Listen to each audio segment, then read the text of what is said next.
Gracias por continuar con nosotros. Diálogo ACD Media, un aporte a la nación del grupo de comunicación ACD Media.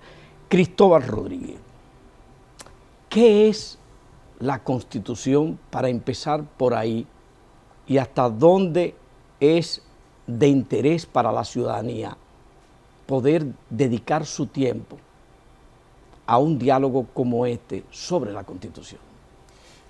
Bueno, muchísimas gracias por la invitación.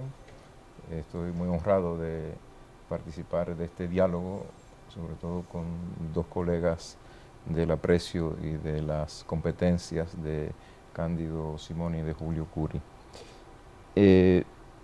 La definición estándar de la Constitución toca dos elementos claves de cualquier organización política, a cualquier Estado, y es una herramienta esencialmente diseñada para la organización del poder, la distribución de las macrocompetencias que desde el Estado ejercen cada uno de los poderes que lo conforman y de los funcionarios que en esos poderes son designados para el ejercicio de determinadas atribuciones. Y es además la norma jurídica de las normas jurídicas. Es la ley suprema del Estado que define el procedimiento y limita los contenidos que pueden tener todas las demás normas jurídicas. Entonces hay una dimensión política de organización del poder, del establecimiento de limitaciones al ejercicio del poder y de regulación de todo el sistema de fuentes del derecho.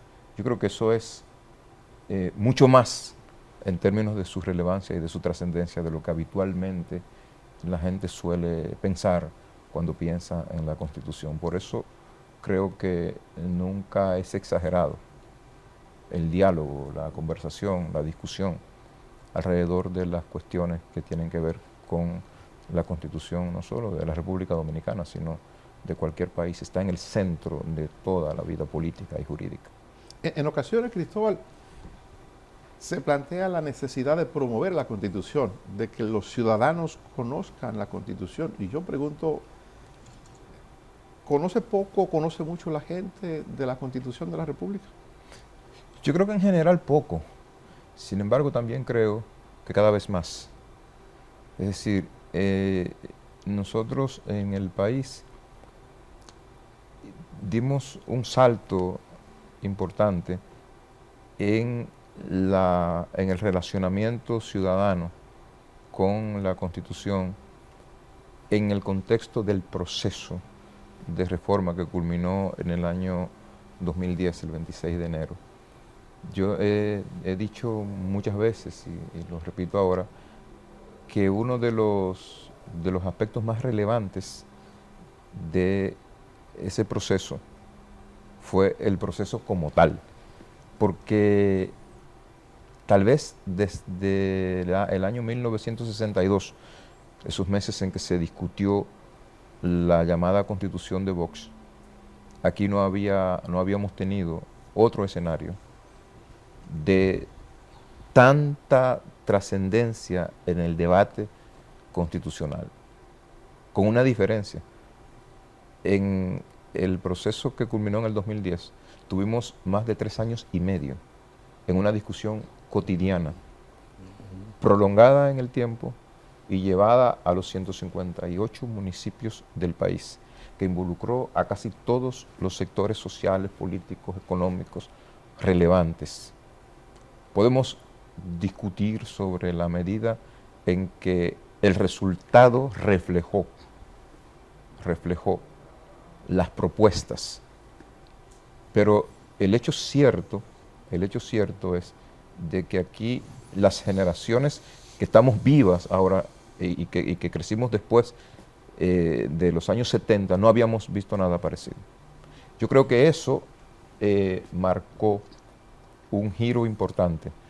Fíjate que es en ese contexto que empieza a hacerse usual el uso del amparo como una herramienta para reclamar derechos, la introducción de la jurisdicción contencioso-administrativa que había sido puesta entre paréntesis en el año de 1951, la posterior creación del Tribunal Constitucional y todo lo que eso ha implicado. Por eso yo digo, yo creo que en general el conocimiento es poco, pero yo creo que ha sido creciente en los últimos años. Y en base a la Constitución del 2010, ¿esa era la necesaria? ¿Se logró lo necesario? ¿Se lograron los objetivos o nació con una necesidad de reforma, como he escuchado en ocasiones? Así escribí yo un artículo. Así empieza un artículo mío. La Constitución del 2010 nació necesitada de reforma, hace un par de años. Sin embargo, quiero decir que es una Constitución bastante relevante en el grueso de su contenido, que marca una diferencia, creo que con todo lo que habían sido los textos constitucionales anteriores desde 1844 en la República Dominicana, y eso hay que decirlo y reconocerlo. En algunos aspectos sensibles, desde el punto de vista institucional, creo que hubo cuestiones censurables, cuestiones que tienen que ver esencialmente con un retorno a los controles político-partidarios de las altas instancias de administración de justicia, que se expresan en la incorporación del titular o la titular de la Procuraduría General de la República como miembro ex oficio del Consejo Nacional de la Magistratura, que es a su vez el órgano que designa a los integrantes del Tribunal Constitucional, de la Corte Suprema de Justicia, del Tribunal Superior Electoral. Es decir, al final es digamos, una intensificación de las posibilidades de control político partidario de la integración de esos órganos. Eso sería un elemento para modificar la Constitución. Y le pregunto a Julio Curi ahora, ese es un elemento. En su opinión, ¿por cuáles razones más se haría necesaria una modificación a la Constitución de la República? Hoy día, pasado el proceso electoral municipal, los partidos políticos, los principales voceros de los partidos políticos hablan de la necesidad de volver a juntar las elecciones. Eso también ameritaría una reforma a la Constitución. Sí, básicamente por eso, porque yo no estoy de acuerdo con Cristóbal en el sentido de que la Constitución del 2010 habría nacido acusada por esa necesidad de una inmediata reforma. Tenemos una Constitución muy progresista y habría que hacer una comparación entre la Constitución del 1966, que básicamente fue la misma del 2002, ¿no? 94. Sí, 94, y luego la modificación puntual que se hizo en el 2002 era únicamente para permitir el derecho a la repostulación sucesiva de Hipólito Mejía. En definitiva es la Constitución del 1966. Bien, como dice Cristóbal, las modificaciones más importantes se operaron en 1994, pero la del 2010 es un salto olímpico muy distinto, y al haber creado el Tribunal Constitucional con el derecho de dictar decisiones que vincularan a todos los poderes públicos, en base a las interpretaciones que ha hecho de nuestro texto supremo, pues hemos incorporado también modificaciones por la vía jurisdiccional. A modo de ejemplo, el derecho a la ejecución de los resueltos en una decisión firme o el derecho a que la decisión esté motivada no figuran dentro de las garantías mínimas del debido proceso que se prevén en el artículo 66, en el artículo 69. Sin embargo, nadie duda de que para que una decisión pueda considerarse, digamos, no justa, sino que respete el núcleo duro del derecho fundamental al debido proceso, tiene que estar debidamente y congruentemente motivada. Yo les pregunto, ¿eso figura en el catálogo, en el elenco de las garantías del debido proceso que lista la Constitución? No. Entonces el Tribunal Constitucional ha venido a ser una suerte de auxilio para no someter a permanentes reformas la Constitución, que creo que es una de las curiosidades que también nos convocan aquí, porque fue lo que ¿Y por Salvador... qué tantas ¿Por qué? reformas a la Constitución dominicana si se supone que de alguna manera cada vez, al ser votada y después cada vez que ha sido reformada, se tendría un cuerpo lo más terminado posible? ¿Por qué tantas reformas? Yo no creo que hayan sido tantas, porque básicamente las modificaciones han girado en torno a lo mismo, a la apetencia del gobernante de turno de pretender un periodo adicional al que se le va agotando. Pero esa ha sido la razón por la que nuestra Carta Sustantiva ha sido recurrentemente tocada. Pero luego de eso, a decir verdad, el esfuerzo que se hizo en el año 2009, 2010, cuando finalmente se proclamó, es encomiable. Tenemos una Constitución que, tanto en su parte orgánica, yo no puedo decir que no. Cristóbal, yo la leo en ocasiones y digo qué cosas se pudiesen modificar, porque siempre es posible hacerlo para mejorar su reinado, ¿no? Cuando Dani preguntaba, ¿qué tanto se conoce la Constitución? Miren, si queremos ser honestos, muy poco. Esa es mi opinión, muy poco. Tanto así que hasta los propios especialistas a veces no nos ponemos de acuerdo en torno al alcance de esta o aquella otra norma, porque está sujeta a la Constitución a una serie de principios especiales de interpretación, distintos a los que se emplean para interpretar las leyes adjetivas, las leyes ordinarias. Entonces, siempre va a depender del criterio que utilicemos para poder llegar a una conclusión con respecto a cualquier tema en conflicto, cualquier aspecto de Ahora, la Julio, Constitución. lo que sí está claro, o en lo que sí están de acuerdo los expertos en derecho constitucional, y yo creo que el público en general, es en que ciertamente la razón fundamental de las modificaciones que ha sufrido la Constitución de la República es el interés del presidente o de un presidente por habilitarse para próximos periodos. Cándido, ¿usted cree que ahora hay condiciones como para plantearse eso? El presidente es un hombre joven y si tiene la posibilidad de reelegirse, durará otros 4 años. Se iría en el 28, aún siendo joven. Sí, mira, yo le voy a pedir que me permita cambiar la plana, no enmendarla, porque yo tengo 4 propuestas de transformación o reforma a lo que es la Constitución de la República. Bastante no son pacíficas. Una es que yo pienso que si los policías no son militares, ¿por qué no permitirle elegir y ser elegir? ¿Por qué no? Y la Constitución entonces los coloca fuera del ámbito militar, aunque en la práctica se forman como militares, es decir, en vez de formarlos en manejos estratégicos de neutralización de una persona violenta, en artes marciales, en vez de formarlos en psicología para convencer a una persona violenta para que no deponga de la actitud, en vez de formarles para entender, comprender y practicar en el ejercicio de la función los derechos de protección a la gente, que es su función principal, lo enseñan a disparar. Sí, y es una función militar. La función militar consiste esencialmente en tú enfrentar al enemigo en el campo de batalla para matarlo y evitar que te afecte a la nación. Entonces los policías los entrenan como entes para matar, entonces no conciben a la gente, no que sea un policía bueno o mal, es la manera como le entrenan como militares, no saben, no entienden o no les enseñan que su función es proteger a la gente en vez de agredirla. Eso explica por qué en el caso de Kiko Laqueama, yo trato de hacerlo lo más práctico posible, salieron a matarlo, no a arrestarlo.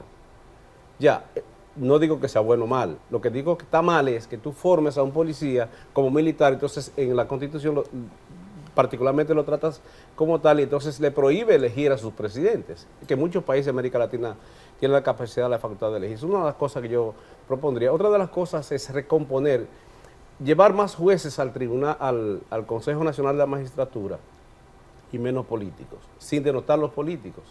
Pero sí, ¿qué hace el Procurador General de la República eligiendo jueces? del Tribunal Constitucional, de la Suprema Corte de Justicia y el Tribunal Superior Electoral. ¿Por qué, si la Suprema Corte de Justicia tiene 2 jueces ahí, por qué en vez de 2, no 1, y que entonces se incorpore el Tribunal Constitucional? Que van a elegir jueces del Constitucional, que se incorpore un juez o el presidente del Tribunal Superior Electoral, que van a elegir jueces del Tribunal Superior Electoral. Si hay el presidente de la República del turno, si tiene mayoría en el Congreso, él tiene 4 asientos ahí. Tiene el asiento propio del presidente de la República, tiene el asiento del presidente del Senado, tiene el asiento del presidente de la Cámara de Diputados. Y después entonces la oposición, el partido de oposición que tenga mayoría dentro de esa minoría, tiene 2 puestos más. Es decir, un órgano creado por órganos políticos. Y si el presidente de la República no está, va el vicepresidente. Yo pienso que eso debe... Otra cosa, ¿por qué si en las universidades es que nos forman a los abogados y ellos tienen que ser abogados para estar en esta función? ¿Por qué no debe estar, no el Colegio de Abogados de Surún, ese revolú que han armado ahí los partidos políticos de oposición y de gobierno? Tiene 3 presidentes ahora. Eso es otra cosa. Sí, yo no sé qué me preside, pero lo que importa es por qué la institución a través de la cual tú tienes que legitimarte, sacar un carnet para tú poder ejercer la función de abogado, y los jueces son abogados y los fiscales son abogados, no está ahí. O sea, mi punto es, esa es una de las transformaciones que pienso.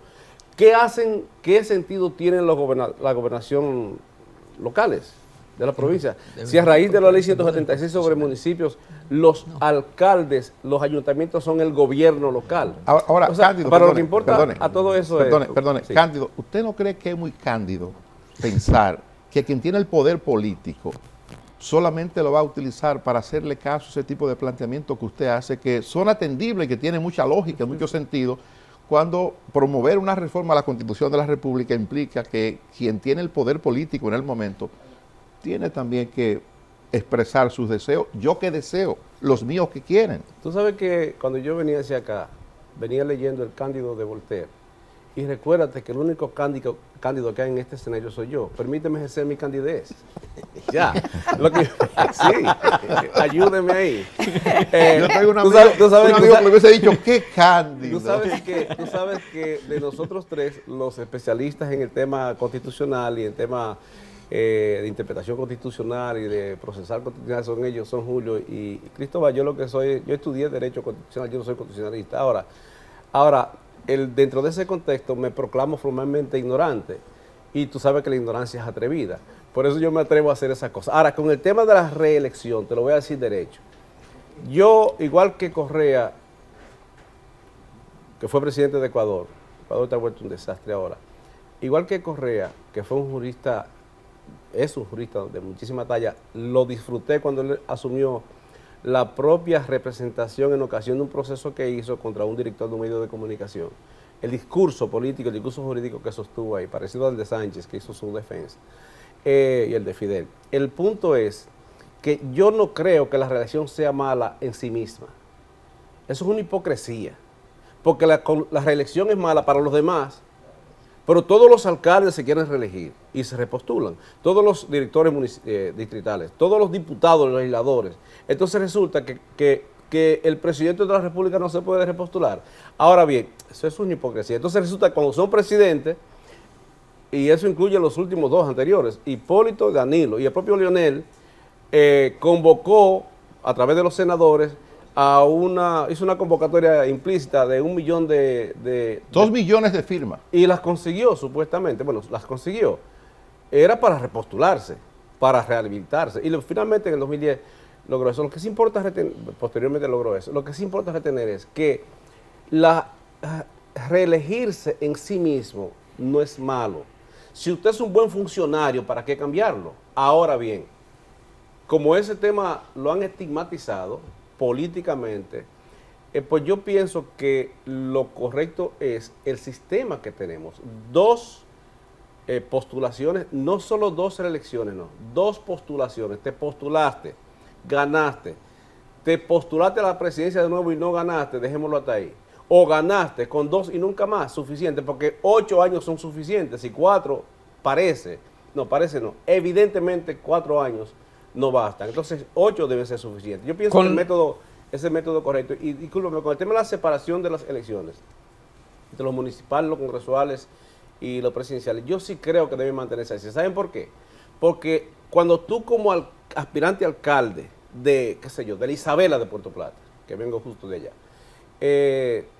tú quieres repostularte y no vas colgado del presidente, usted tiene que hacer su trabajo allá para que la gente vote por ti. Entonces, si tú vas prendado en las mismas elecciones con el candidato a la presidencia, evidentemente que eso te permea y tú no haces el trabajo en la base. Esa discreción entre las elecciones presidenciales, las congresuales y las municipales, yo pienso que ha sido beneficioso, porque entonces los líderes locales se crean y se esfuerzan en cumplir a la gente, pero si no, no van a votar por ellos. Con la venia de nuestros invitados vamos a una pausa. La Constitución, hasta dónde la gente tiene que conocer de ella, asirse de ella, las reformas hasta dónde son convenientes a la Constitución y más allá, los derechos fundamentales, hasta dónde, consignados su protección en la Constitución, se están cumpliendo con el debido proceso para garantizarlo después de la pausa.